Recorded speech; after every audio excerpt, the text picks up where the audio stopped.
예상되는 북한의 추가 도발 뭐가 있을까요? 지금 해볼 수 있는 게 7차 핵실험 카드가 있어요. 하나의 그 트럼프와 김정은의 약속을 깬다는 측면에서 다시 미국을 협상 테이블 끌어들이는 측면에서는 7차 핵실험을 준비하고 할 가능성이 있습니다. 네, 실시간 재난안전정보방송 재난안전 119 안전토크 시간입니다. 오늘은 백승주 전쟁기념사업회장 모셨습니다. 어서 오십시오. 예, 반갑습니다. 안녕하세요. 네. 자, 오늘은 저희가 준비한 게 어제였죠. 북한이 이제 초대형 방사포 이제 쏘지 않았습니까? 그렇죠. 이게 북한의 말에 따르면 이제 전술핵도 탑재할 수 있다. 그렇다면은 북한의 핵 위협에 우리가 노출되는 것 아니냐 이런 걱정도 많이 하는데 어떻게 보십니까? 그래서 북한이 이제 발표한 것은 어제 발사한 그 방사포에 전술 핵무기를 탑재할 수 있다 이렇게 발표를 했는데 네. 거의 60mm, 60cm 정도 되죠. 포 구경이. 네. 탑재 중량은 저희들이 판단할 때는 우리 합참 분석에 따르면은 그 250kg 정도 돼요. 그 핵무기를 아주 작게 만들지 않으면은 탑재할 수 없다. 이것이 우리 합참의 발표인데 북한 발표하고 네. 우리 합참 발표가 달라요. 우리 누구 말을 믿어야 돼요?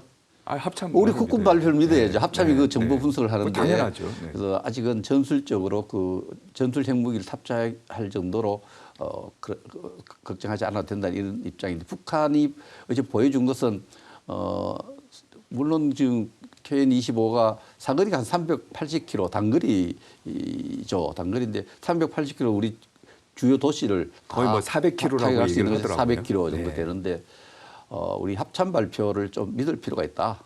북한이 조금 미국 대선과 여러 가지 지금 저 우크라이나의 파병 문제로 이렇게 좀 시끌시끌한데 좀 관심을 끌기 위한 어떤 그런 발사다 이렇게 봅니다.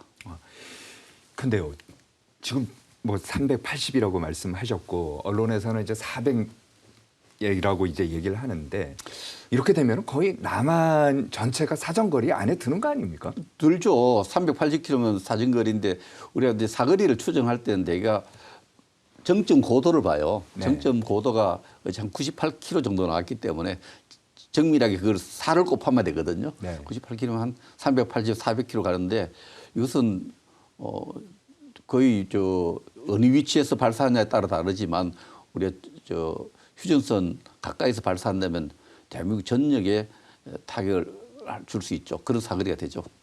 아니 그럼 좀 더 구체적으로요.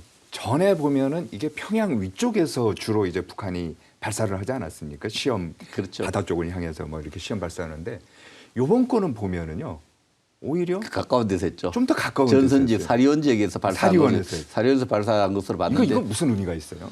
약간의 그 북한이 여러 가지 한반도에 있어서 상황의 주도권을 잡는데 우리 대한민국 국민을 상대로 좀 두려움을 만들어내려는 이란의 정치적인 전략적 메시지를 만들어내려고 한 걸로 봅니다. 지금 북한에서 굉장히 초조한 부분이 우리 합참 국방부가 확인도 부인도 하고 있지 않지만 지금 가장 두려운 상황이 북한의 그 무인기가 떴지 않습니까? 네, 네. 그 무인기에 엄청나게 충격을 받아서 북한 인민이나 북한의 군인이 대공망의 약점을 드러냈거든요. 무인기가 어디서 날아왔다는 걸 밝혀내지를 못하고 있는 거예요. 평양의 방공망이 뚫렸다 뭐 이런 얘기도 하지 않습니까? 네. 평양에 방공망이 아주 뚫려있기 때문에 그 부분에 대해서 북한에도 불안감이 형성된 거예요. 이건 상상할 수 없는 불안감이기 때문에 이 불안감을 떨쳐내기 위해서 ICBM도 쏘고 또 저 방사포도 발사했다 저는 그런 측면도 있다 보니 심리적으로 북한이 안전하지 않다는 걸 이제 자기들 느꼈거든요. 그래서 우리 안보의 아주 고위 관계자가 죽을 각오하지 않고는 도발하지 못할 거다 이렇게 자신 있게 이야기하는 것은 북한이 우리의 어떤 여러 가지 군사적 타격 능력에 대해서 네. 걱정하는 게 좀 많은 것 같습니다. 보면은 회장 얘기는 그거네요. 북한 내부 단속용으로도 이렇게 강하게 나가는 것 같다. 예, 그렇습니다. 알겠습니다. 자, 그러면 예상되는 북한의 추가 도발 뭐가 있을까요? 북한이 지금 할 수 있는 게 ICBM 쐈죠, 방사포 쐈죠, 뭐 어물 풍선 뿌렸죠. 지금 해볼 수 있는 게 이제 트럼프가 되든지 해리스 되든지 간에 7차 핵실험 카드가 있어요. 핵실험이요? 7차 핵실험은 7차. 사실은 네. 우리 국내 언론에서 굉장히 관심을 많이 보이는데 별 의미가 없어요. 핵실험은 5번, 6번 하면 그 핵 디바이스, 핵무기를 보유한 것으로 인정되고 있거든요. 군사적으로 차원에서 보면은. 그 7번 하나, 8번 하나, 9번 하나 별로 의미가 없는 거예요. 그러나 하나의 그 트럼프와 김정은의 약속을 깬다는 측면에서 깨는 결기를 보여주는 측면에서 다시 미국을 협상 테이블 끌어들이는 측면에서는 7차 핵실험을 준비하고 할 가능성이 있습니다. 그 다음 단계는 그러면은 회장께서 보시기에는 7차 핵실험. 예. 이걸 해서 미국 누가 되든지 간에 예. 대통령을 놀라게 하는 거죠. 놀라게 하고 미국 시민과 미국을 끌어당긴다. 그렇죠. 예. 궁극적으로는 미국과의 관계를 좀 만들어 보려고 네. 접촉 포인트를 한번 만들어 보려는 노력이 많습니다. 알겠습니다. 그러면은 지금부터는 이제 북미 관계 좀 더 깊게 한번 얘기를 해보는데 아닌 게 아니라 지난달 31일이었나요? 뭐 거의 한 일주일 전쯤 된 것 같은데 북한이 이번에는 ICBM을 쐈어요. 예.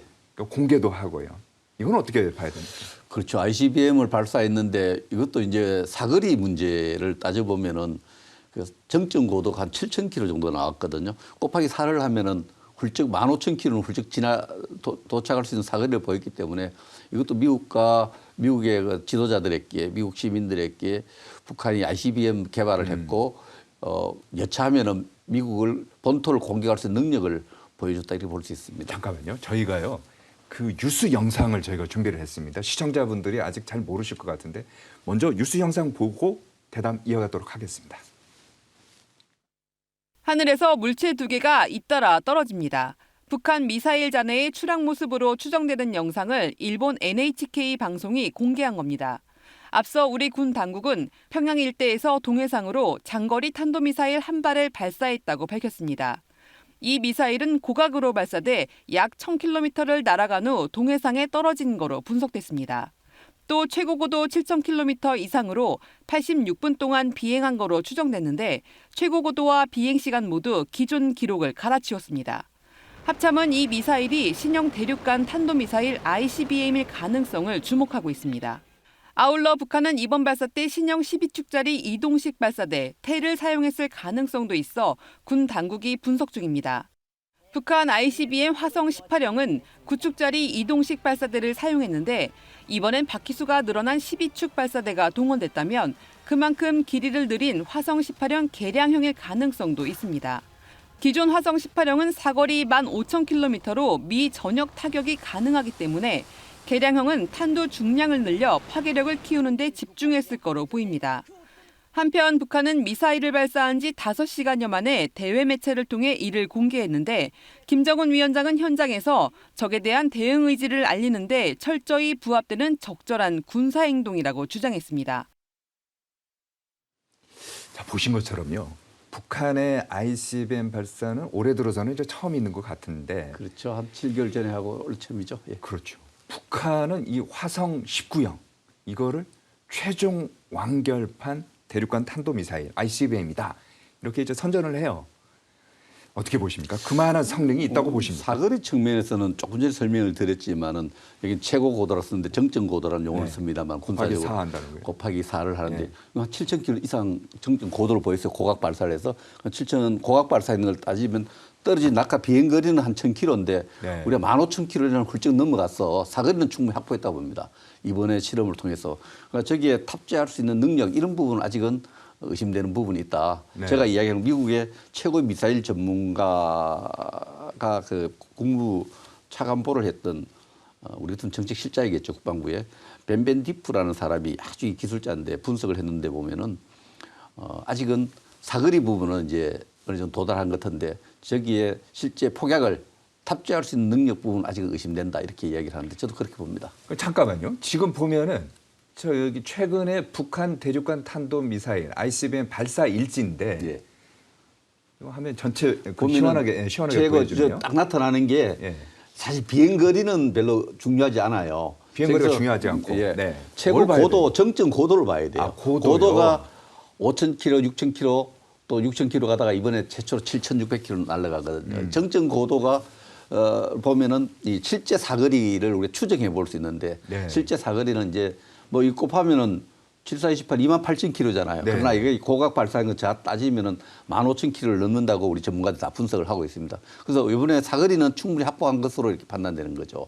그러나 거기에 탑재할 수 있는 폭약에 대한 부분, 탑재할 수 있는 능력에 대한 부분은 아직은 조금 신뢰하지 않는다. 아직 미완이다 이렇게 봅니다. 이 고각 발사를 계속 강조하시는데 사거리보다 이제 고각 발사인데 이 고각 발사를 하게 되면은 결국 뭐 저게 남한을 겨냥했다기보다는 미국과의 협상 카드일 가능성이 또 높은 거 아닙니까? 미국까지 날아가는 일부 겁니까? 군사 전문가들은 ICBM도 고각 발사를 하면은 서울에 떨어뜨릴 수 있다 이렇게 추론을 하는데 저 부분은 고각 발사하는 것은 실제 비행거리가 길 경우에는 공해상이 아니고 남은 바다에 떨어지면 또 국제적 논쟁이 되지 않습니까? 네, 네. 고각 발사를 통해서 그런 논란을 피하면서 사거리 실험을 했다 봅니다. 이번에 발사한 것은 사거리를 좀 입증하고 사거리가 이렇게 확보됐다 과시하려는 그런 실험이었다 고 봅니다. 아 그러면요. 다음 그림 좀 한번 보여주시겠습니까? 저희가 이제 화성 19형 그림을 좀 준비를 해봤는데 바로 저거예요. 북한 화성 18형하고 이게 이제 왼쪽에 있는 거고 오른쪽에 이제 화성 19형인데 얼른 봐서도 이제 차이 나는 게 탄도 부분이라고 해야 됩니까? 이제 머리 부분이요. 저도 이 공학적으로 저걸 잘 모릅니다만 그러나 이 미사일 전문가들이 저 부분이 이제 화성 19형이 러시아 미사일하고 좀 비슷해서 러시아 기술이 접목된 것이 아니냐 이렇게 분석을 하는데 조금 전에 말씀드렸던 미 국무성의 정책실장 부차관보를 했던 벤벤디프라는 사람이 아주 정밀하게 분석한 데 따르면은 저렇게 18형에서 19형으로 저렇게 바꾸면은 좀 장거리 비행에 유리하다 그래요. 저게 장거리 비행에 유리해서 장거리 비행하는데 필요한 어떤 변화로 이렇게 보고 그것도 입증이 됐고요. 그러나 저 벤벤디프의 어떤 분석에 따르면은 미국의 미사일 전문가 분석에 따르면은 러시아와 북한의 어떤 여러 가지 정상회담과 군사협력이 최근에 보면은 굉장히 그러나 그 단기간에 그 러시아 기술이 보태졌다 이렇게 판단하기 이르다 저 부분은 북한이 계속 발전시키고 있는 미사일 프로그램상에 저렇게 변화가 보인다 이렇게 이야기를 합니다. 아, 그렇습니다. 러시아 기술이 보태지면 더 빨라지겠죠. 이제 러시아 기술은 결국 포격을 장착하는 기술, 탑재하는 그런 능력을 향상시키는 데 사용될 가능성이 많죠. 그러면은 정리를 하면 이거네요. 러시아 기술이 아직은 아니지만 접목된 것이 아니다. 시간이 굉장히 짧기 때문에 접목된 것까지는 아니지만 앞으로 가능성은 있다. 예, 그렇습니다. 그럼 이제 추진체 같은 경우는 어떻습니까? 일단 추진체도 중요하지 않습니까? 지금은 고체 연료를 쓰는 것까지는 이미 보여줬기 때문에 추진체도 계속 발전시키겠죠. 고체하고 액체하고. 지금은 추진체 이런 문제는 이제 사거리 문제도 있고 탑재 중량 문제도 있는데 사거리는 이번 충분히 확보된 것 같아요. 그러면 쉽게 말해서 다시 한번 아까도 말씀을 드렸습니다. 미국의 워싱턴이라든지 뭐 뉴욕이라든지 LA라든지 언제든지 때릴 수 있다 이건가요? 그렇죠. 사거리 이런 게 거기 이제 지금 사거리가 확보됐다는 것은 미국의 전역에 미국 주요 도시를 타격할 수 있는 직접 타격할 수 있다 이렇게 하는 이유는 뭐냐면은 미국 전역의 도시 지역을 타격할 수 있는 능력을 보여줌으로써 미국의 반전 여론, 북한에 대해서 북한이 도발했을 때 대한민국을 돕게 되면은 북한이 핵을 탑재해서 미국 도시를 때릴 수 있다 그러면 반전 여론이 일어날 수 있고 의사결정에 영향을 줄 수 있다. 북한이 원하는 것은 그렇게 생각합니다. 알겠습니다. 시점은 왜 이 시점을 택했을까요? 지금 제가 볼 때는 가장 최근에 북한을 봐서 충격을 받은 게 무인기가 평양 상공에 출현한 것이 굉장히 충격을 받았고 또 대외 전략적으로 보면은 어수선한 것 같아요. 북한이 우크라이나에 병력을 보낸 것이 저는 한 4월 달부터 좀 준비됐다고 봅니다. 4월 달부터 다 150명이 우크라이나 돈바스 지역에 북한 인원이 보였고 한데 그 이후로 북한이 이걸 쫙 숨겼거든요. 최근까지도 그 우크라이나에 병력 보낸 것이 아니라고 하다가 최근에는 그건 국방부가 할 일이지 외교부는 잘 모른다 이런 식으로 발표를 했는데 사실상 인정한 거죠. 인정했는데 이것을 이제 우리가 대북 심리전 방송을 통해서 또 북한의 또 민간단체 이렇게 해서 북한 주민이 알고 전선에 있는 북한 병사들이 알게 된 거죠. 그래서 북한이 군심이랄까 민심이 어수선하고 또 무인기가 나타나고 또 여기에 북한으로서는 좀 국내 정치적 목적으로 대외 전략적으로 미국의 관심도 끌고 가기 위해서 ICBM도 쏘고 우리 사회에 또 전쟁 공포증을 좀 더 일으키려고 주도하려고 방사포도 발사하고 이랬던 거예요. 자, 북한이 화성 19형 이게 이제 발사를 하고 얼마 없어서 한미일 3국이 또 연합훈련하지 않았습니까? 그 뭐 일부 언론에서는 내정이 없던 뭐 훈련하는데 그건 군사 자산을 움직이는데 그 우리가 예정된 방어 훈련이죠. 한국과 미국, 일본이 제주도권 제주도 상공에서 방공식별구역 안에서 그 대규모 훈련을 했는데 조금 북한은 조금 신경 쓰이는 부분이 B-1B라는 저 전략 폭격기가 그 죽음의 움직였거든요. 백조라고 하죠. 그렇죠. 죽음의 백조인데 이 전략 폭격기의 기능은 얼마나 많은 폭약을 한꺼번에 싣고 가느냐에 있거든요. 네. 그 얼마 정도 실을 것 같아요.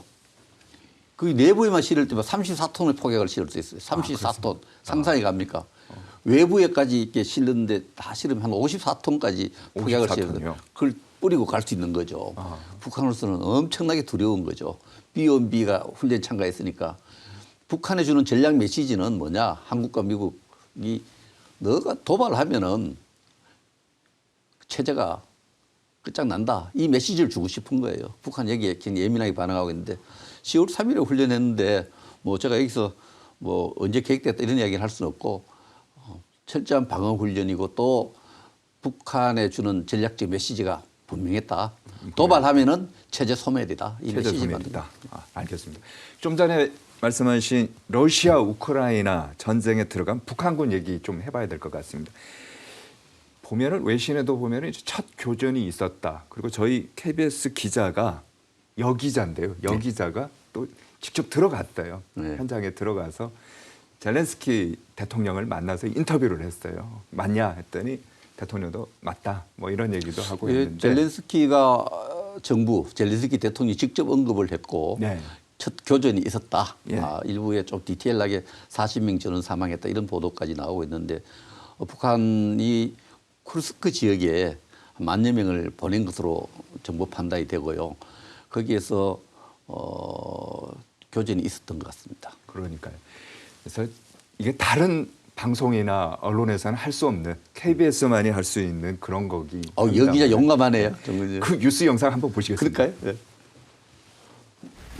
우크라이나군과 북한군의 첫 교전과 관련된 질문에 루스템 우메로프 우크라이나 국방장관은 소규모 교전이 있었다고 답했습니다. 그러면서 이번 교전이 북한군과의 공식적인 첫 교전이란 점을 재확인했습니다. Can this engagement officially be considered as the beginning of North Korea's participation in the war? Yes, I think so. It is engagement. 우메로프 장관은 다만 모든 병력이 동원된 체계적인 수준의 교전은 아니었다고 설명했습니다.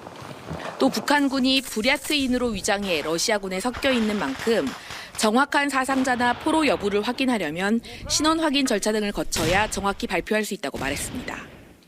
Already contacts, but after like couple of weeks, we would see more significant number, and upon this, we will review it and analyze it.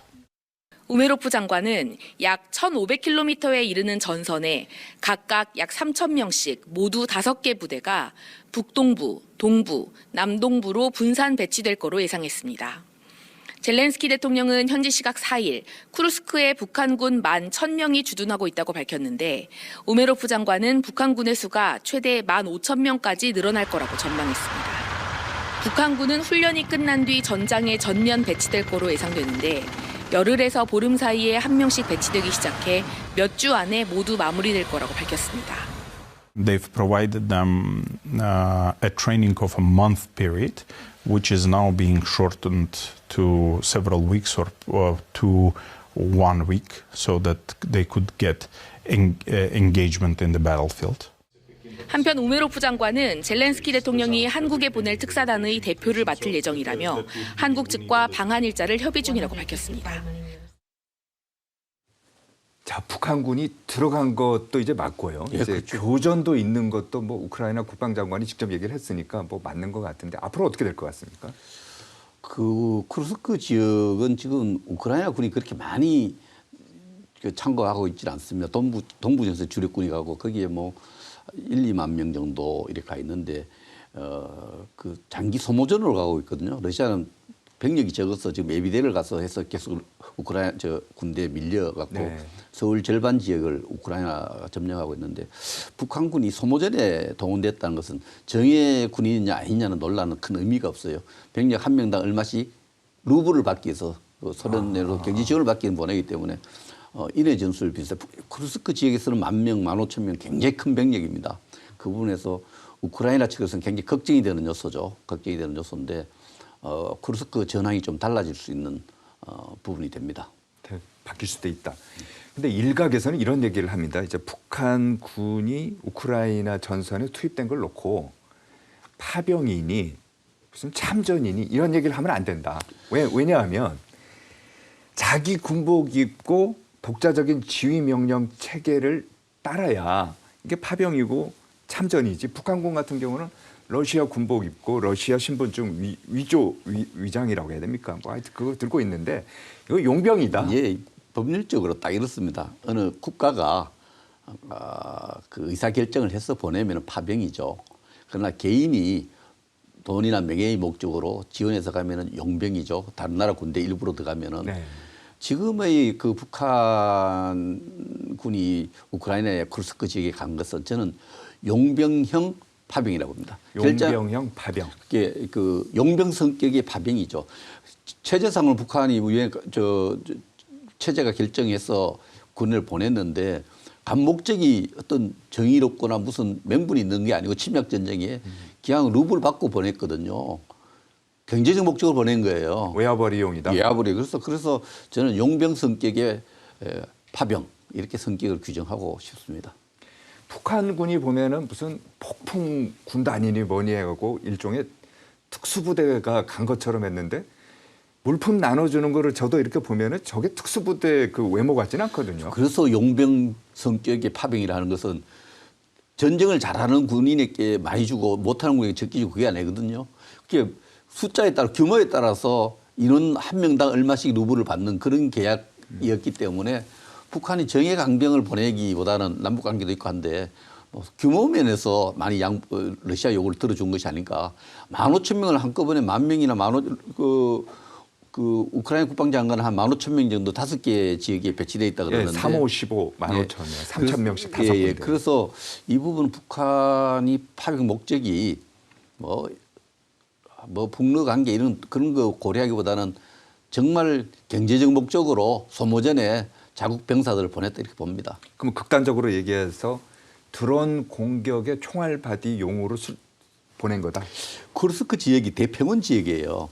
2차 세계대전 때 독일과 그 소련군이 싸울 때 히틀러 군대와 스탈린 군대가 싸워서 독일 군대가 19만 명, 20만 명이 정도 죽고 네. 그 러시아 군대가 35만이 죽기 때문에 이 개인 장병들이 군인들이 방어할 수 있는 요새나 방어할 수 있는 시설이 거의 없습니다. 구조물이 없기 때문에 가면 총알바지가 될 가능성이 많죠. 대규모 그 당시에 벌써 55만 명이 43년 전투에서 전사했던 장소예요. 그래서 뭐 거기는 쿠르스크에 들어간 북한 군인들은 살아 돌아오기 힘든 그런 환경에 놓여 있다고 봅니다. 일각에서는 이런 얘기도 하는 것 같습니다. 북한이 이 전쟁을 통해서 실전 경험을 쌓기 위해서 보낸 거다. 이건 어떻게 보십니까? 저는 그거는 조금 뭐 그런 주장을 할 수도 있겠지만 뭐 전쟁을 하고 온 북한 군인이 실전 경험이 있기 때문에 우리한테는 새로운 안보 위협의 요소가 그러니까요. 됩니다만 그러나 파병 원래의 목적은 저는 경제적 이유로 봅니다. 북한이 지금 장마당하고 노동당이 집회가 있고 장마당에 가야 되면은 뭐 노동당 집회 안 가고 장마당에 가잖아요. 당이 두 개라고 했지 않습니까? 민심이 그렇게 흐트러지고 있기 때문에 그게 경제적 원인이거든요. 이번 기회에 러시아가 이번에 그 김정은에게 그 사이에 쭉 자료를 찾아보면은 원유를 못 가, 근데 원유를 주겠다. 뭐 경제 지원 약속을 많이 해요. 이번에도 병력 규모를 많이 보내면은 경제 지원을 확실히 해주겠다 이런 약속을 받은 것 같습니다. 근데 드론 있지 않습니까? 예. 제가 걱정되는 게 지금 현재 보면은 현대 전쟁은 드론 전쟁이다라고 해도 과언이 아닐 그렇습니다. 정도로 드론 많이 쓰지 않습니까? 실제로 러시아 우크라이나 전쟁에도 보면 드론 전쟁인데 북한이 저 드론 하는 걸 잘 배워 오면 그 드론이 사실 처음에는 정찰용이었거든요. 슈사이드 드론, 자살용 드론이 만들어지니까 가서 폭격을 안 돌아오고 그냥 같이 정말 엄청난 위력 게임 천지가 돼 있는데 우크라이나가 사실은 전쟁이 길어지면서 드론에 대한 플랫폼을 갖추고 드론 연구를 많이 한 것 같아요. 네. 그래서 북한이 우크라이나로부터 드론 운용하는 기술이라든지 러시아 군대 드론 운용하니까 드론 운용 기술 익혀오면은 우리 안보에 큰 부담이 되겠죠. 그러니까요. 지금 제가 걱정하는 게 이런 거예요. 지금 쓰레기 풍선 보내갖고 지금 하지 않습니까? 예. 뭐 그걸 GPS, 뭐 표적을 알아보기 위한 로 데이터를 수집하는 중이다 뭐 하는데 쓰레기 풍선이 아니라 드론이 서울 상공에 뜨기 시작하면은 위협이 될 것 같거든요. 이미 북한이 2014년부터 드론을 무인기를 많이 보냈죠. 많이 보내서 이게 돌아가다가 떨어진 것을 삼척인가 어디 지역에 떨어진 것을 우리가 조사해 보니까 거기에 우리 국가 주요 시설, 사드 기지부터 소유 시설 네, 저도 본 적이 촬영했던 기록도 있고 드론은 이제 북한이 많이 생산하고 있고 또 배치하고 있는데 그건 뭐 만약에 발견되고 그렇게 하면은 그건 군사적 도발이죠. 도발이죠. 그런데 이 드론이 굉장히 새로운 게임 체인저가 돼요. 지금 이게 이미 2009년인가 바네트라는 미국 국방장관이 유인기 개발 이제 F-35 이후에는 유인기를 개발하지 않겠다. 드론 시대가 열릴 건데 그게 생각보다 빨리 온 거예요. 지금 우크라이나 전쟁에서는 드론 전쟁입니다. 지금. 네. 알겠습니다. 자, 이건 좀 다른 얘기인데 또 일각에서는 이런 얘기도 합니다. 이번 우크라이나 전선에 투입됐던 북한군이 집단으로 탈출하는 집단 탈북 루트가 될 수도 있지 않겠느냐 이런 얘기도 하는데 가능성이 있다고 보십니까? 어떻습니까? 가능성이 있다 봅니다. 이렇게 북한이 이번에 홍수 났을 때도 그 신의주 이해 지역에서 홍수 나서 그 러시아로부터 구호 물품을 사용하니까 네. 이런 새로 보는 거예요. 처음 보는 걸 보고 외부 세계를 처음 볼 때 느낀 충격. 북한군이 우크라이나에 가서 외부의 물품과 군수 시설 뭐 이런 의식주 문제를 보고 자기들과 비교할 수밖에 없죠. 거기다 그렇죠. 또 그런 측면에서 대북 심리전 전문가들은 북한이 우크라이나에 가서 일부는 탈영할 수 있고 탈영의 최종 목적지가 대한민국이 될 수 있다는 분석이 나올 수 있습니다. 북한 군인이 10,000명씩 15,000명씩 나가서 받을 외부 세계에 대한 충격은 엄청 클 거라고 생각합니다. 요번에 보면 우크라이나가 이제 특사단 보내갖고 우리나라 뭐 특사단이 와서 현장에 와달라 뭐 이런 얘기도 하고 하는데 그거는 뭐 그거는요 참 논쟁하는 것 자체가 이상해요. 뭐 가지 마라, 가야 된다 뭐 이런 것은 대한민국의 안보 상황을 보면은 우크라이나뿐만 세계 분쟁지에 가서 분쟁의 양상과 장비 성능과 이런 거 전부 체크하고 점검해야 되지 않습니까? 네. 이것은 정말 여의도에서 논란을 벌여서 안 되고 안보 전문가들도 가야 된다는 논란을 벌일 필요가 없어요. 당연히 우크라이나 전쟁 시작에서부터 끝까지 현장까지 가서 밀착해서 조사해야죠. 거기 무슨 논쟁이 필요합니까?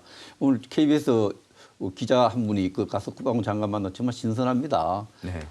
엄청난 위험을 안고 가서 해야 되는데 기자도 가서 러시아 현지 가서 조사하고 우크라이나 현지 가서 현장을 보고 오는데 우리 안보를 걱정하는 사람들, 안보를 연구하고 안보의 정책을 수립한 사람은 당연히 가야죠. 그래 여기에 대해서는 뭐 논란이 필요 없다.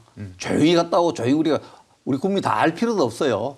그 전문가들이 팀을 이뤄서 이 무기 전문가 또 여러 가지 전략 전술 전문가들이 가야 되고 그러나 파병 문제는 논란이 되는데 파병은 제가 차관을 해서 잘 압니다. 파병은 분대든 소대든 중대든 제대 단위로 파병은 국회 동의를 받아야 됩니다. 국회 동의를 받지 않으면 파병은 안 됩니다. 지금 국회 동의를 받지 않고 안 가는데 그러나 조사단을 보내는데 민간 조사단에도 뭐 군이 들어갈 수 있잖아요. 네. 그거는 국방부 장관의 결심을 보낼 수 있는 거예요. 무관들 다 보내지 않습니까? 외국에. 회장께서도 국방부 차관 하시지 않았습니까? 그렇죠. 그 차관을 했기 때문에 잘 알죠. 우리가 무관도 군인인데 외교 업무를 시키지 않습니까? 네. 그래서 그 우크라이나 여러 가지 어떤 우리가 정치를 판단하고 전황을 판단하기 위해서 이미 무관은 나가 있는 거고요. 거기에 추가적으로 우리 정부 요원들이 연구 조사하러 가는 것은 저는 안 가는 게 이상하지 않습니까? 알겠습니다. 네, 오늘은 여기까지 듣도록 하겠습니다. 지금까지 백승주 전쟁기념사업회장이었습니다. 오늘 말씀 감사합니다. 예, 감사합니다.